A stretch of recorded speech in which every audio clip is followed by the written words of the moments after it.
Okay, so just finding a comfortable seat. Close your eyes, take a moment to connect with your breath, just to ground and center yourself for our short practice. Then we breathe the arms up overhead, interlacing the fingers, turning the palms away. Exhaling, arms come back down by the sides. Breathing in again, arms up, turning the palms away, interlacing the fingers, stretching. Exhale, hands come back down by the sides. And then one last time, breathing the arms up. Stretching, exhale, releasing the arms back down by the sides. Coming into a gentle twist from here, so opposite hand, opposite knee.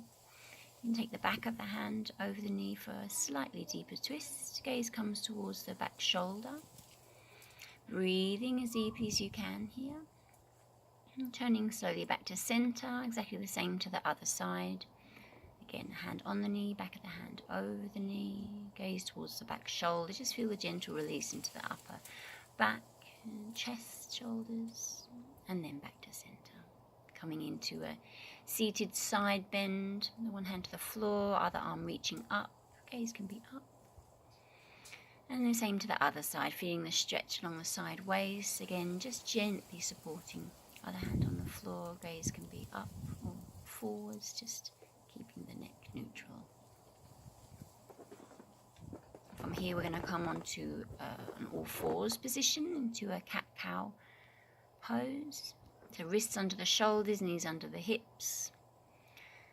As you exhale, tucking under, hips bottom tucks under, chin draws towards the chest. As you breathe in, the gaze comes forward, shoulders away from the ears, just gently relaxing through the back, through the spine. As you exhale, again tucking under.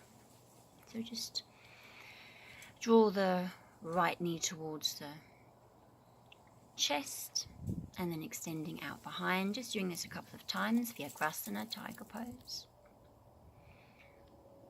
Knee draws in, extends out, possibly coming into a core balance, so opposite arm, opposite leg extended. Taking a couple of breaths.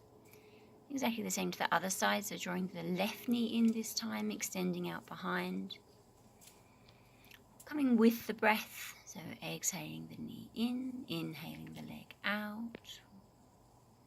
Again, scooping up as you draw the knee in, leg extends out behind, and then possibly coming into a core balance again, so opposite hand, opposite leg. Breathing, hand comes back down. Just take a moment into Balasana, into child's pose, bottom towards the heels, stretching the arms out in front.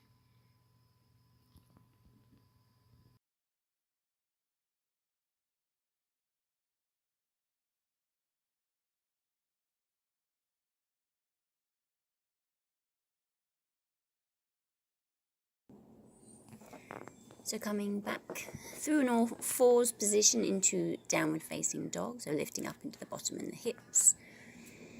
Nice wide spread through the fingers. Just taking a few breaths here. Then we'll take the right leg out behind. Three-legged dog, swinging through into a low lunge, Anjaneyasana. So you want to make sure your knee is over your ankle. You can take your back knee to the floor. I'm keeping my back toe tucked under here because I've got my shoes on. You can untuck the toe if it feels more comfortable. Pressing back into downward facing dog, and then exactly the same to the other side. So taking the left leg out behind, three-legged dog, swinging through, back knee plants down, low lunge, arms can come overhead. They can be shoulder width apart or fingers together. If it causes any discomfort to have the arms overhead, you can just keep the arms or the hands in the heart center. Gaze can be up or forward. Hands back down to the floor, pressing back into downward facing dog. Again, just taking a breath or two here. Right leg swings out behind again, stepping through, back heel plants down. We're reaching up into Virabhadrasana 1, Warrior 1 this time. So the arms can come up overhead, shoulder width apart or fingers clasped. Gaze can be up, or you can keep the gaze neutral. Bending into that front leg.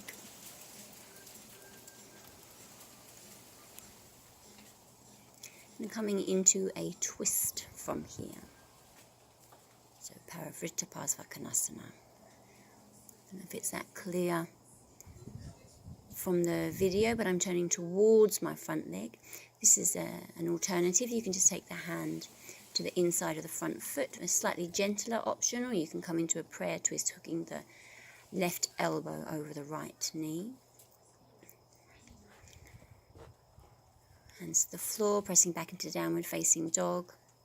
We'll do exactly the same to the other side. So left leg comes out behind, three-legged dog, swinging through, setting up for warrior one. So back heel plants down, breathing the arms up, hands together, shoulder width apart alternatively. Just taking a few breaths here. I'm not holding the postures very long because it was absolutely freezing outside.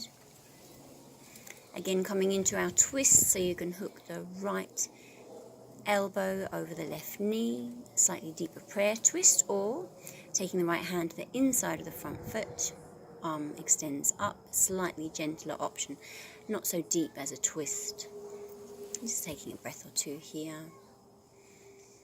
Coming back to center, walking our hands to the front and slowly coming back up. So we're just showing you clasping the hands behind the body, folding forward, Prasarita Padottanasana. Taking the hands away from the back, so we're working, opening into the shoulders.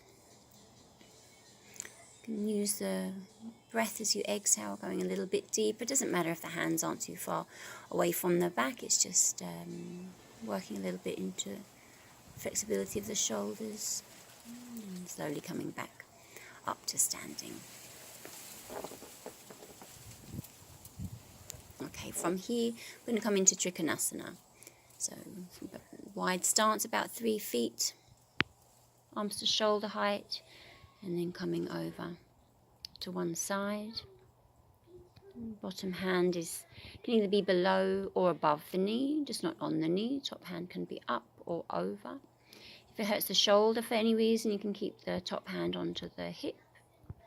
Gaze can be up, or you can just keep the gaze forwards or even down. Again, no strain through the neck. Slowly back to center. So we're just sitting up for Ardha Chandrasana, half moon pose. So one hand to the floor, about a foot or so away from the front foot. Top hand maybe comes up, extending the back leg.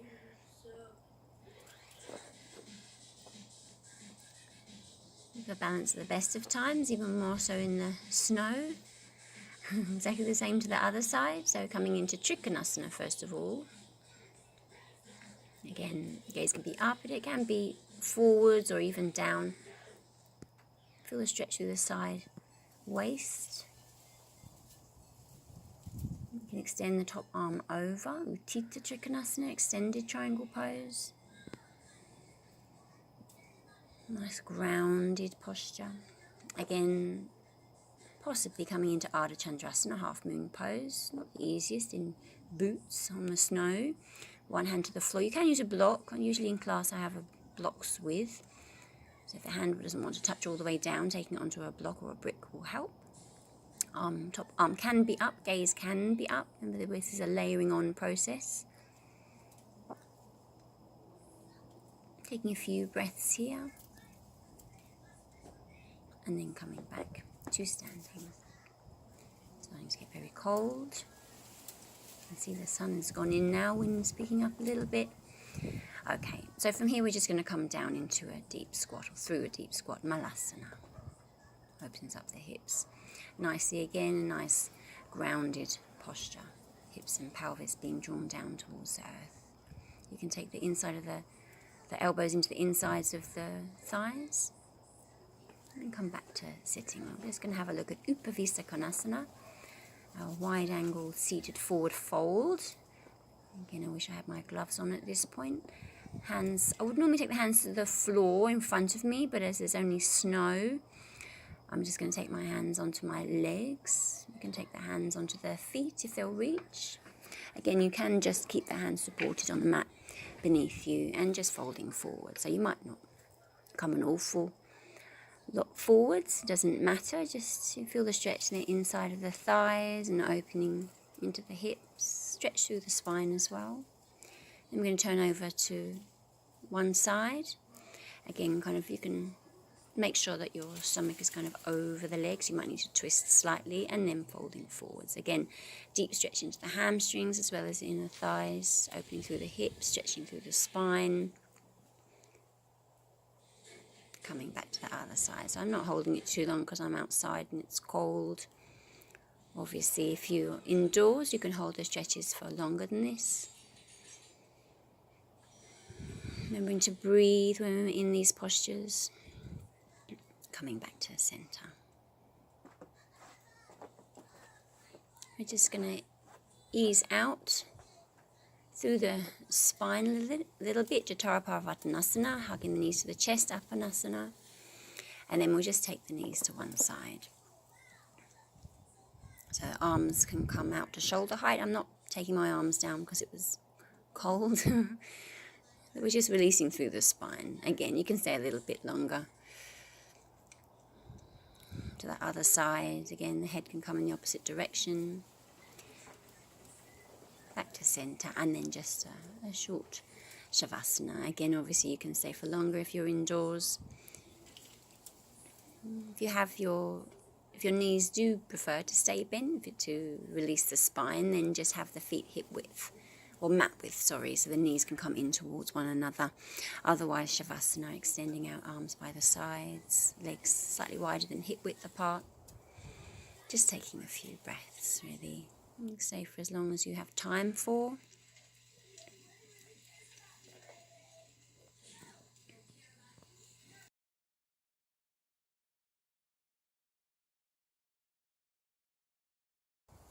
And then when you're ready to close your practice, coming back to a comfortable seat, hands to Namaste at the heart center. And folding forwards into Namaste. Thank you very much for joining me in my Snowga practice. I hope you enjoyed it. Namaste.